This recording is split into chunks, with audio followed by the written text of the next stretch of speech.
তো hello guys, আজ আমাদের বাড়িতে এটা কি হচ্ছে? তো আমাদের বাড়িতে আজ আমার বুনুর চুল দিবে গোসাই ঠাকুরের কাছে। তো আমাকে এখন টিউশন যেতে হবে। টিউশন থেকে এসেই আমি চেয়ার আর টেবিলগুলো ছাদে নিয়ে এলাম। এই যে দেখো, তারপরে দুই ভাই মিলে নিচে থেকে উপরে জলের বোতলগুলো নিয়ে আসছে। তারপর আমি এখানে বসে সব চেয়ার টেবিলগুলো গুছিয়ে দিলাম, আর এখানে ফোন দেখছে। তারপর আমার ভাই এখানে কাজ করে যাচ্ছে চেয়ার টেবিল গোছানোর। তো আমি নিচে দিয়ে এখানে কাগজগুলো নিয়ে আসলাম। তো আমার দুই ভাই এখানে কাজ মিটিয়ে ফোন দেখছে। তো আমার কিউট বোনটিকে টাক করে আরও কিউট লাগছে।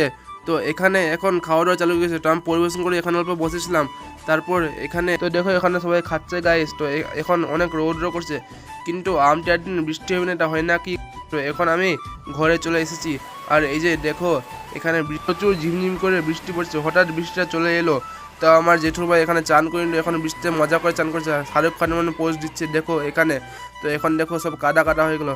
তো আর এখন আমি খেয়ে নিলাম। তো রাত্রিবেলা আমার ভাই এখানে খাচ্ছে। তো আমাদের বাড়িতে প্রচুর লোক হওয়ার কারণে সবাইকে সবার সাথে রুম শেয়ার করতে হবে। তো এখানে দেখো, আমি আমার ভাই আর আমার জেঠু ছেলে এখানে ঘুমিয়েছি। তো এরকম ব্লগ দেখার জন্য চ্যানেলটিকে সাবস্ক্রাইব করে দাও। তোমরা সব ভালো থেকো গাইস, ঠিক আছে, টাটা।